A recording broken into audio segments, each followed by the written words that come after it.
fazer contato com o secretário-geral do Industrial Global Union, Walter Sanches. Bom dia, Walter. Olá, bom dia, Glauco. Bom dia aos ouvintes. Desculpe o problema técnico aqui. Opa, agora está tudo ok. Walter, os trabalhadores filiados ao Sindicato dos Metalúrgicos de Curitiba votaram e aprovaram acordo com a montadora Renault para manutenção dos empregos. A princípio haveria ali 747 trabalhadores demitidos. Assim, foi encerrada a greve que já durava 21 dias. Como é que você viu toda essa negociação, esse episódio que envolveu aí a tentativa de demissão da Renault, a resistência dos trabalhadores e esse acordo? Bom, Glauco, eu acho que é importante, talvez às vezes alguns ouvintes vão ficar se perguntando, mas por que falar de uma greve, né, de uma empresa que resolveu? Mas eu acho que é importante porque tem um monte de simbolismo nessa greve da Renault. Para quem não sabe, parece até que a Renault, às vezes tem muitos, o senso comum das pessoas dizem o seguinte: a empresa é a geradora de emprego, como se ela fizesse um favor para a sociedade de gerar empregos, né, de gerar salários, pessoas que vão ter renda para poder consumir, como se ela estivesse fazendo uma obra social, os empregos que ela gera. Não que esses empregos que ela gera estão gerando os seus lucros, os seus benefícios, e, sobretudo, no caso da Renault, de que ela tenha sido beneficiada ao longo dos anos com várias políticas de incentivos fiscais. Então é importante os ouvintes saberem que a Renault ela se instalou no país em 1997, quando o governo federal daquela ocasião tinha emitido criado um regime automotivo em 1995 que gerou uma guerra fiscal entre os estados e municípios do Brasil, cada um competindo quem dá mais para as empresas montadoras para atrair elas para os seus respectivos locais. Então, além dos benefícios do regime automotivo, que dava desconto para a importação de outros veículos não produzidos no Brasil, desde que ela produzisse alguma coisa no Brasil, ela teve benefício do Estado do Paraná, que naquela ocasião, em 97, somariam 1,9 bilhões de reais ao longo de 8 anos, só do Estado do Paraná. Além de outros benefícios que ela teve da Prefeitura de São José dos Pinhais, terraplenagem, ela teve também incentivos de construção de terminais logísticos no Porto de Paranaguá, enfim. A empresa teve enormes benefícios para se instalar no Paraná, que benefícios esses que depois foram renovados em 2007, com o programa Paraná Competitivo, que também dava outros benefícios fiscais para a empresa. Então, só para entender que, assim, primeiro, a empresa não está fazendo favor nenhum de gerar emprego, porque esses empregos estão gerando o lucro dela. Segundo, que ela fez isso ao longo dos anos, recebendo milhões, bilhões em incentivos fiscais.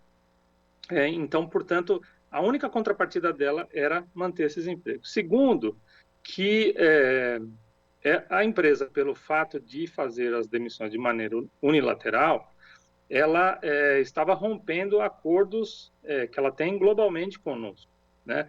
2 acordos marco globais, um de 2013, mais geral, e um outro de julho de 2019, em que determinava que qualquer reestruturação da empresa deveria ser negociado com o sindicato e que ela rompeu na medida que ela fez demissões de 747 trabalhadores de maneira unilateral.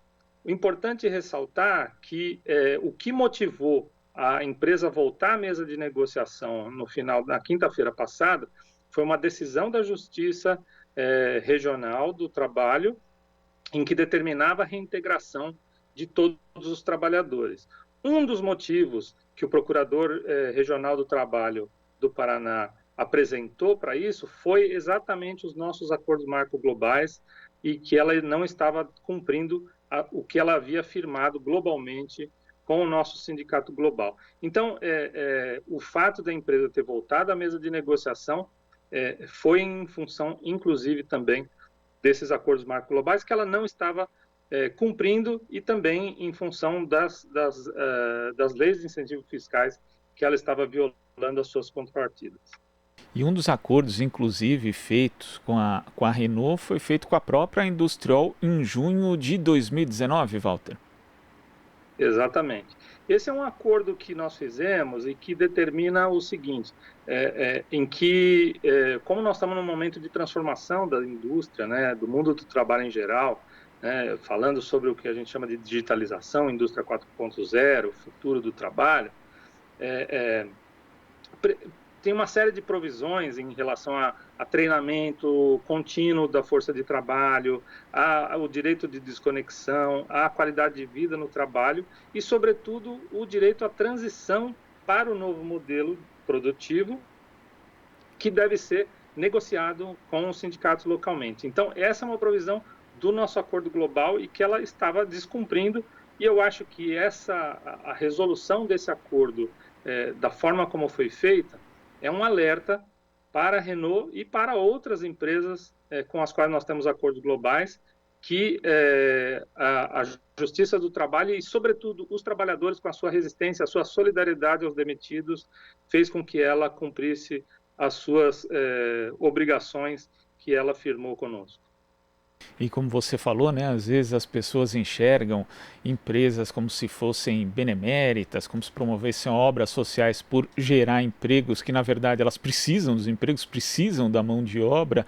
E no caso, nesse caso específico da Renault, que está em São José dos Pinhais, uma cidade de 200 mil habitantes, se a gente for pensar no impacto social e econômico da demissão de 747 trabalhadores, seriam 747 famílias que acabariam, ou mais até, né, acabariam comprometidas por conta disso, afetando a economia local, gerando inclusive mais custos ali para a prefeitura, para o próprio governo do Paraná, sendo que a empresa foi beneficiária de diversos subsídios, né, e não só por parte da prefeitura, do governo do estado, mas também do governo federal. Quer dizer, é necessário mensurar também os impactos que essas demissões teriam de uma forma até mais global, não, Walter? Sim, a questão é assim, não só o impacto social, né, que a gente tem que dizer o seguinte, é fácil, muitas empresas falam que de responsabilidade social corporativa, né, é uma palavra da moda, né, elas usam como relações públicas, né, para se promover, porque muitos consumidores veem isso, né, uma empresa que se comporta responsável socialmente, ela tem mais vantagem porque consumidores estão olhando para isso, né? Agora, não é só um elemento de relações públicas, de propaganda, né?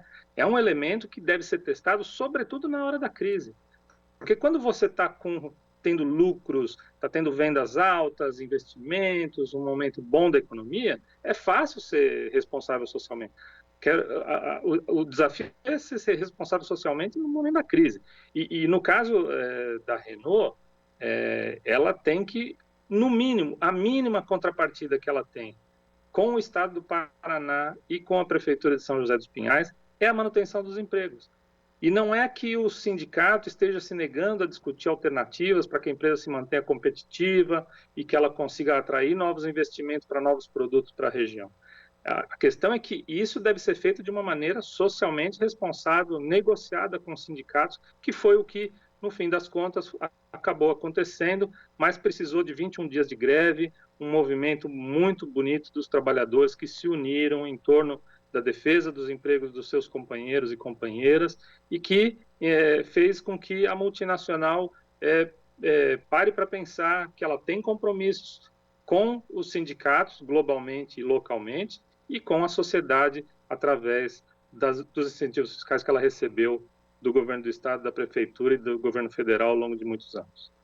Agora, Walter, existe o risco de demissões ou ações semelhantes por parte da Renault em outros países? Esse modelo de resistência dos trabalhadores da empresa aqui no Paraná pode acabar servindo de modelo também para outros lugares?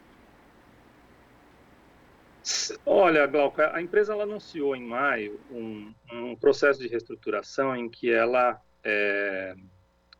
anunciou 15 mil demissões no mundo inteiro, né? Sobretudo na França, na Rússia, na Coreia do Sul, no Marrocos e na Turquia e no Brasil, né? É um processo global.